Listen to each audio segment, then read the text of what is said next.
Good morning and welcome to Transform Your Life in 15 Minutes. My name is McAdams. I'm an author. I'm also an accounting professor and a certified life coach. I specialize in personal and small business finance and also fitness. I help people reach their goals.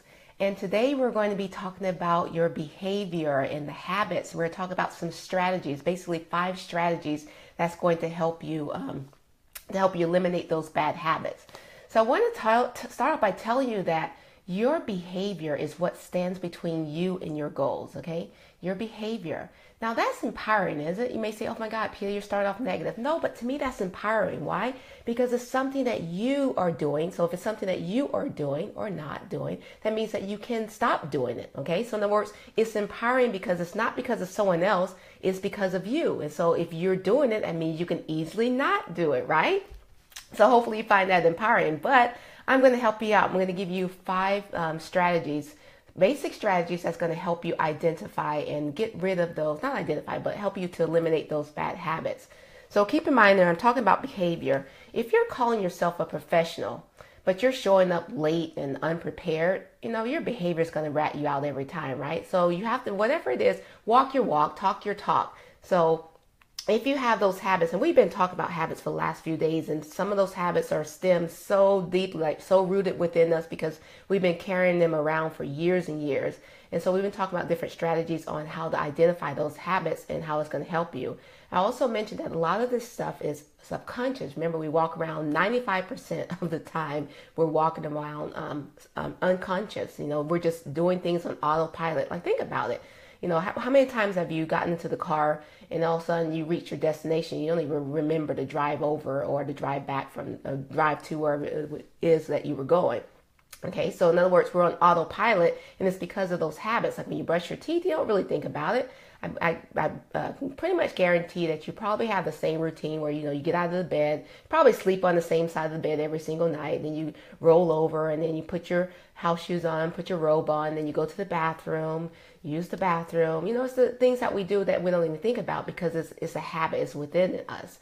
Well, habits, guess what? If they're serving you, then that's fine. Keep them. But if they're no longer serving you, now it's time to get rid of them. So let's go ahead and get started with those 5 strategies that's going to help you eliminate those habits. By the way, how you guys doing this morning? I get so excited about doing these broadcasts. Like sometimes I just forget to say hi to you. Hope everything's going well for you. This is Wednesday. So happy Wednesday to you. Hope you're having a great day this morning. I know I live here in Southern California. We've been having a heat wave, but I'm not complaining because there's some people that are flooded and outside of their homes. So prayers go out to those that are suffering through that life challenge. Okay, but I know you'll come through it on the other side of it. All right, so the first strategy we're going to talk about is identifying your triggers. Okay, so what is it that triggers you with a bad habit? Now, the trigger could be anything. Like, let's say your bad habit is, let's start off with your goals first. Let's say one of your goals is, sorry, I'm like feeling like something's crawled on me. Well, your goal is to lose weight, and so you're realizing that you have a bad habit of eating, and you have a bad habit of eating when you're bored, okay, or when you're lonely, or when you're depressed. Okay, so what is it that triggers you to triggers that bad habit? Okay, you want to identify that. So whatever it may be, a lot of times it is going to be something like I said, like boredom, or loneliness, or just whatever it is. But identify those triggers, and that will help you. For me, one of my bad habits, and I've gotten rid of it. I talk about this a lot, so you probably know this already, but I love cereal. I do. I love cereal. Yes, I know I'm like, Peter, you're a fitness coach. I know that, but I still love cereal. I still have habits as well, bad habits as well. But I love cereal. My favorite being Fruity Pebbles. Yes, it's the sugary kind. I get it, but it's my favorite cereal. And so I used to have a bad habit of doing it. And the trigger was, if it was in the house, I was going to eat it. Like seriously, that was a trigger. Or if I go to the store and buy it, and if it's in the house, I'm going to eat it.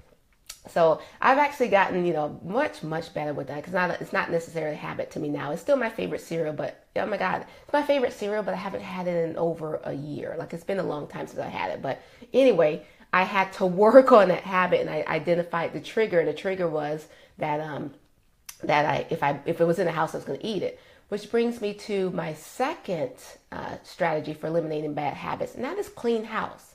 Okay.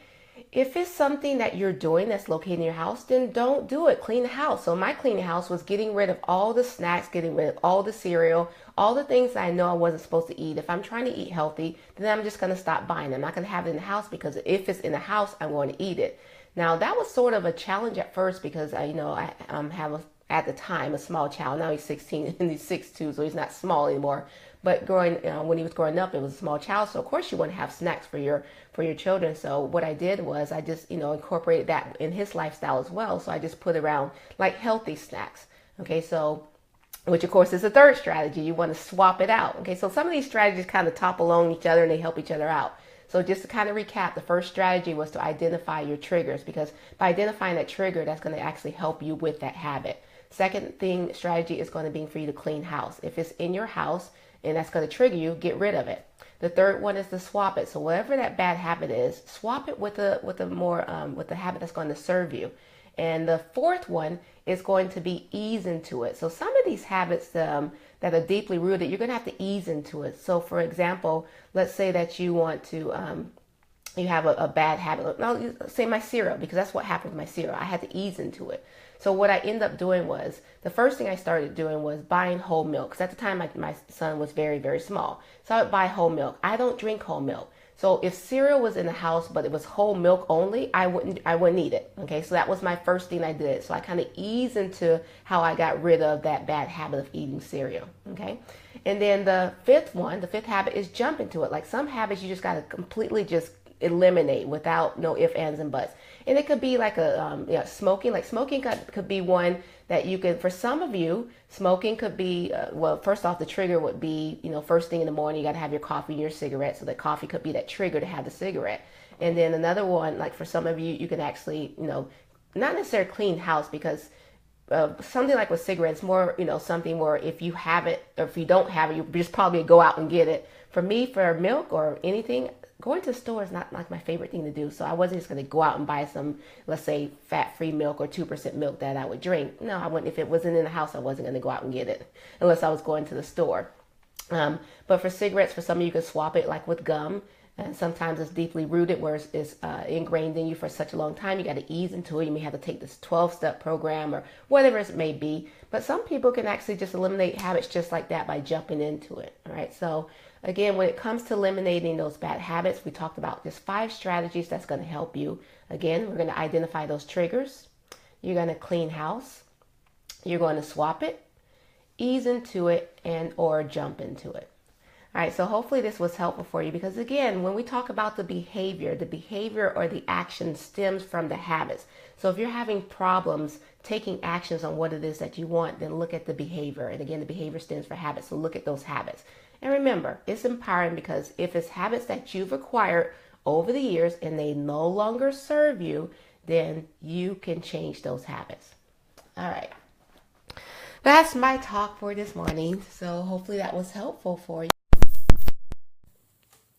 Again, this is a happy day. It's a Wednesday. Guys, you know what? I'm actually operating on like less than 3 hours of sleep, believe it or not. I teach a class, an accounting class, and my class goes to like kind of like midnight on Tuesday night, because my students are actually in Hawaii, and they're on Hawaii time, which is 3 hours behind me. So the class starts at 8:30 and ends like at 11:50. Let me make sure I got everything here. And so, of course, after teaching class, you're looking at my what are you looking at? You're looking at my lights. I have lights around me, so this is the umbrella of my lights.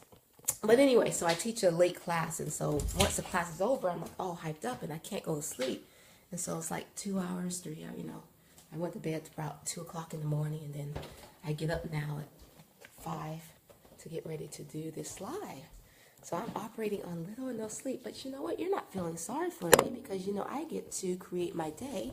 So as you can imagine, I have time to rest today, because I have another class that ends late tonight as well. So anyway, so we're going to move on to the yoga session. And I'm actually a little sore this morning. I've been doing PIO, which is one of my favorite workouts to do. And so I'm sore because I did the lower body PIO 2 days ago, and it's used like a 2-day onset for me. So I'm a little sore, so I'm looking forward to this yoga to kind of loosen up my muscles here. So remember, as we're doing this mind-body connection with the yoga, look internally and see what's going on with me. Like I've identified some of the aches and pains that I'm feeling and some of the tension in my body. So as I'm breathing, I'm going to work my way through that. So I want you to do that as well. And then immediately after yoga, we're going to go into a 2-minute, we're still doing that 2-minute exercise for the meditation. And remember, the purpose of this 2-minute exercise is just like an introduction, if you will, to meditation. Because for some people, they're saying, 5 minutes is a long time. And I'm like, really? Out of 24 hours, 5 minutes is a long time. But I get it. In other words, people get frustrated with, 5 minutes thinking that they're supposed to meditate and just pretty much be able to clear their mind for the whole 5 minutes. Well, eventually you work your way up to that, right? We're talking about the compound effect. Okay, that's the book that we're reading with the mind portion is A Compound Effect by Darrin. And he talks about making those small, consistent choices, small, smart choices consistently over time that's going to get the radical change. Well, the same thing with meditation. It's a smart choice, right? But consistently. So over time, as you consistently practice yoga, then you'll be able to meditate for longer periods of time. So to start off with, we're going to just go back to the 2 minutes. And what you're doing in the 2-minute the 2-minute meditation is you're just going to be focusing on your breathing. So you're just going to be doing your breathing and just regular breathing right now, but I want you to count your exhale. So as you're breathing, 1, 2. So in other words, just count your exhale and just do your regular breaths. And I like to say ujjayi breaths because eventually you want to make sure that you're doing nice ujjayi breath. And ujjayi breath is when you're breathing from your diaphragm and not from your chest. So on the ujjayi breaths, as you're inhaling, your abdominal is expanding out. And as the diaphragm continues to rise up, your chest expands. And as you exhale, your chest collapses and then your abdominals go in. So that's the ujjayi breaths. But if you need to start off with, just do your regular breaths and you're going to count. And anytime there's any distractions, whether internally with your thoughts or externally with outside noises from the environment, you're going to start all over, okay? So we're going to do that for 2 minutes. And then each time as you do this is a practice. This is a way to ease into meditation. Try to see if you can get those numbers higher and higher, okay? So that's what we're going to be doing, that 2-minute exercise for the meditation. But for now, let's go ahead and get into start off with the yoga. So let's start off again on our knees. So in a kneeling position, and you're on your knees. And we're going to take a couple deep breaths to center yourself, to align yourself, to ground yourself. And then we're going to send the attention for what it is that you want to accomplish for the next 5 minutes of yoga. And then we will go ahead and get started. All right? So let's go ahead and get into the kneeling position. And I will meet you on the mat.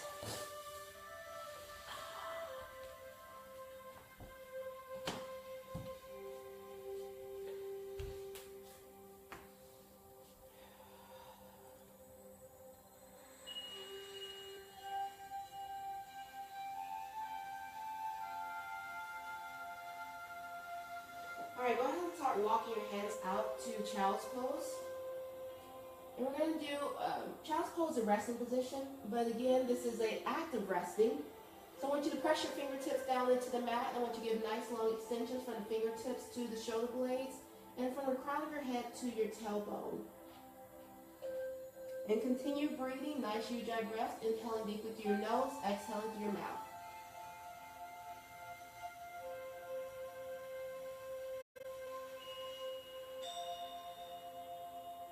Alright, go ahead and bring your body into a tabletop position so that you're on your hands and knees.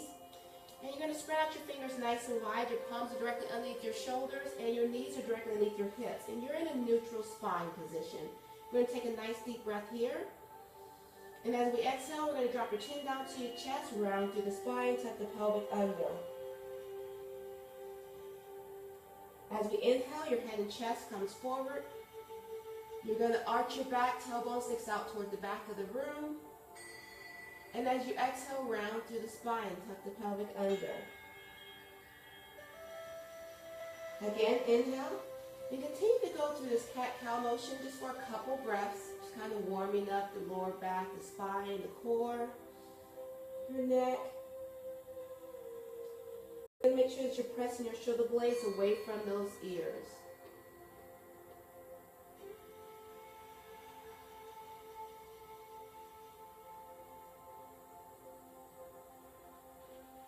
Now this time as you exhale, I want you to curl those toes under and let's take it to downward facing dog. Again, another resting position is active resting. We're going to pedal our legs.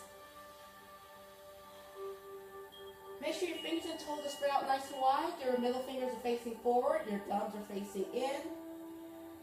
You want to make sure that your head is in alignment with your bicep.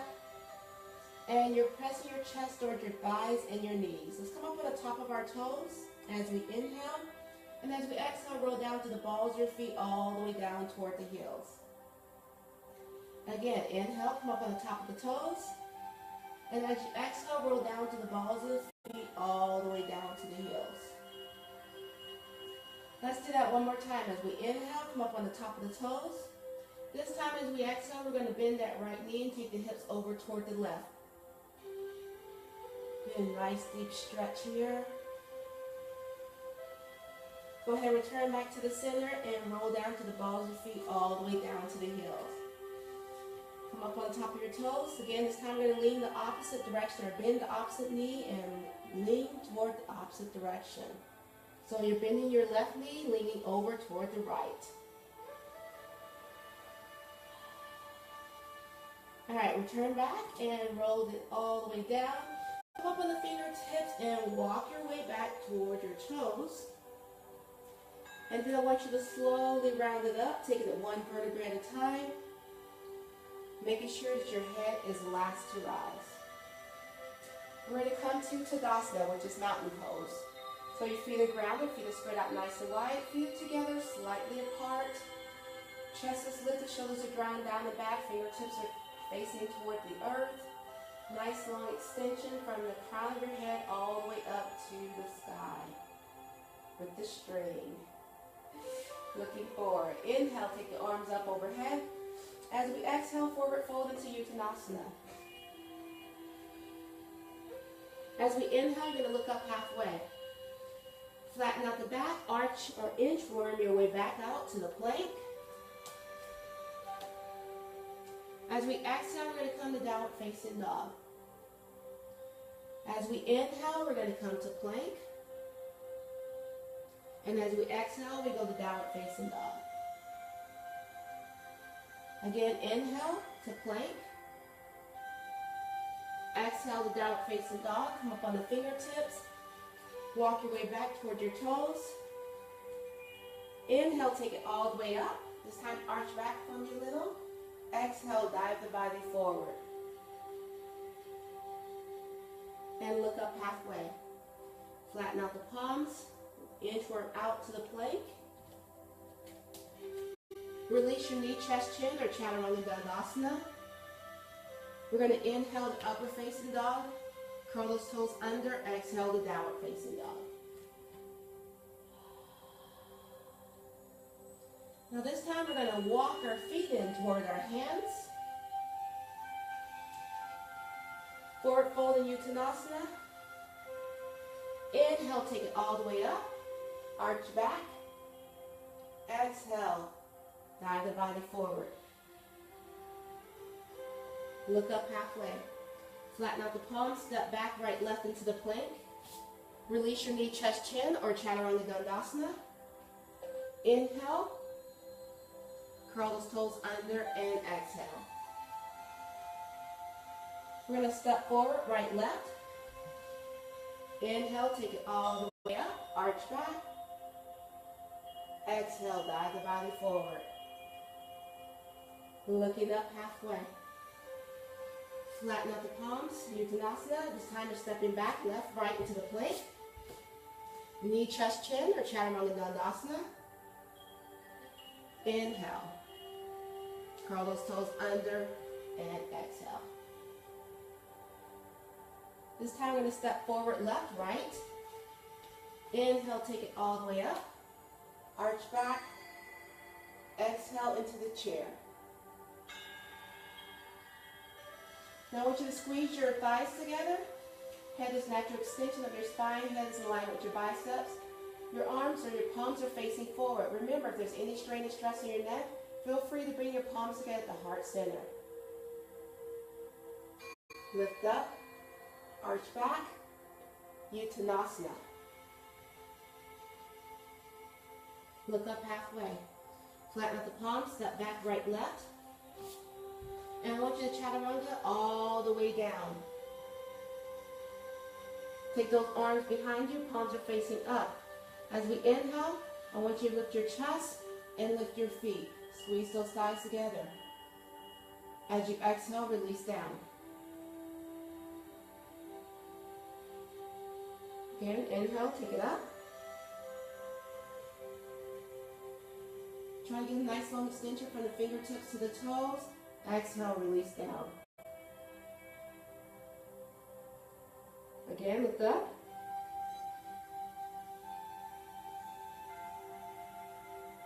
And release down. Place the palms underneath the shoulders. Curl the toes under, and let's take it to downward facing dog. And pedal the legs. And then start to walk your feet in toward your palms. Forward fold in Uttanasana. Inhale, take it all the way up. And exhale to Tadasana. Let's go to a balancing pose, Virksasana. So we're going to go to the tree pose. Now, in the tree pose, this is a balancing pose, so if you need to find your balance, I want you to find a spot and just focus on that spot. So just find a spot on the floor somewhere, sort of at an angle with your eyesight, and then just continue to focus on that spot. I'm going to show you the different levels. This is going to be level 1. Just place your heels just right here on your shin. Level 2 comes here, and then level 3 is up here. Now you won't be able to see my hands, but basically it's going to be palms are together, my arms are going to be extended. So take the arms out, palms up, and then take it all the way up. Now remember, just focus, sorry I'm like cut off here, but just kind of focus on one spot. If you start to waver, then if you start to lose your balance and you're wavering, then just focus on that one spot. If you need to, adjust yourself. Continue to breathe, nice, deep Ujjayi breaths.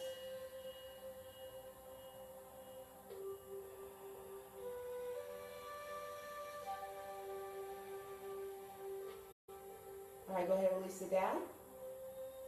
And take it down, and then shake it out. So you're going to make sure that one foot is planted firmly against the ground, so your toes are spread out nice and wide. Again, find your level. I'll do level 2 on this side here. And you're opening up your hips. So the tendency is going to be to bring that knee forward or at an angle. I want you to open up that knee as wide as you can so that you're opening up your hips. Take the arms up, and then bring those palms together. Again, relax the shoulders, head is in alignment with your bicep, and just focus on that one spot and don't wave your gaze. Make sure you're breathing, don't hold your breath.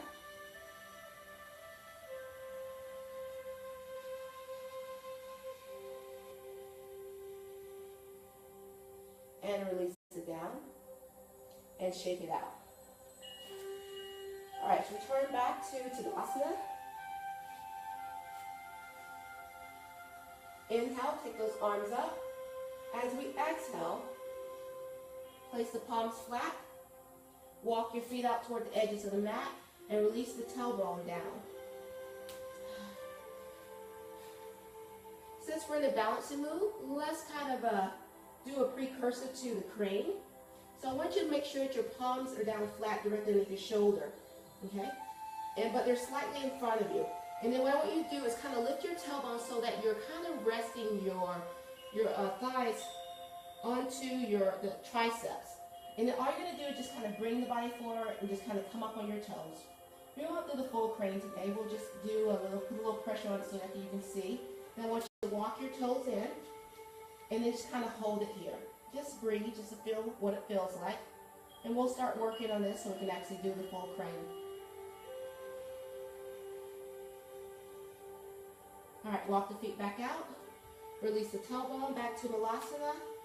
Drop the hips down. This should feel really good as we open up our hip flexors. Bring the palms together at the heart center. Bow your head down. Give gratitude.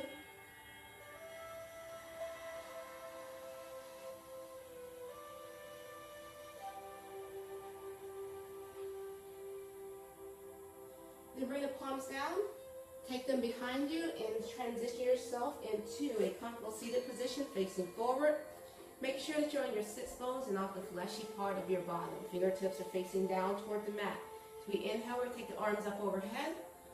And as we exhale, we're going to release the fingertips down toward the mat. Again, deep breath, inhaling and exhaling. One more time, nice deep breath, inhaling. This time we're going to greet the palms together at the very top. We're going to exhale down through the center. Bring your palms at heart center and namaste.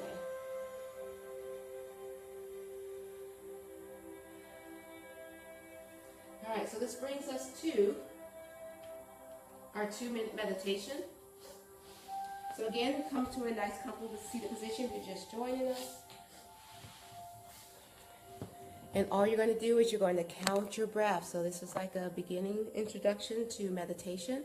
So you're going to count your breath, particularly the exhale, for 2 minutes. Again, if there's any outside distractions, either internally with your thoughts, if all of a sudden you're like, oh, I got to do this, or oh, I'm getting late, or whatever the thoughts may be. As the thoughts come to your mind, you start all over with your count. Or if there's some outside noise, like, phone rings or whatever, and it distracts you, again, you're going to start your count over.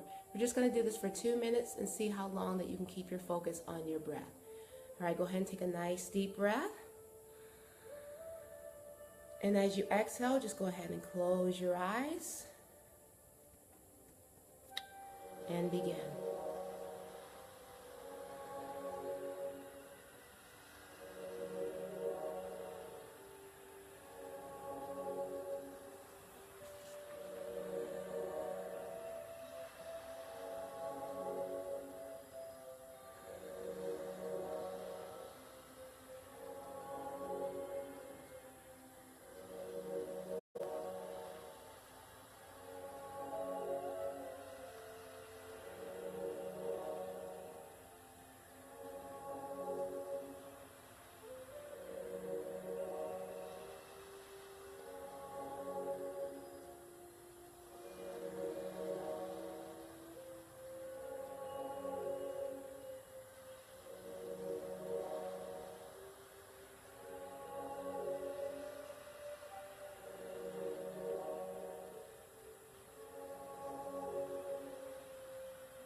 All right, go ahead and open up your eyes. As you release, relax, and return refreshed and calm.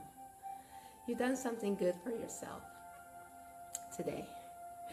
All right, thank you for taking the time to meditate with me and also for watching this Transform Yourself in 15 minutes. Your word for today is compassion. So I want you to show compassion as you go about your day. And I will see you the same time tomorrow. Have a great day. Bye.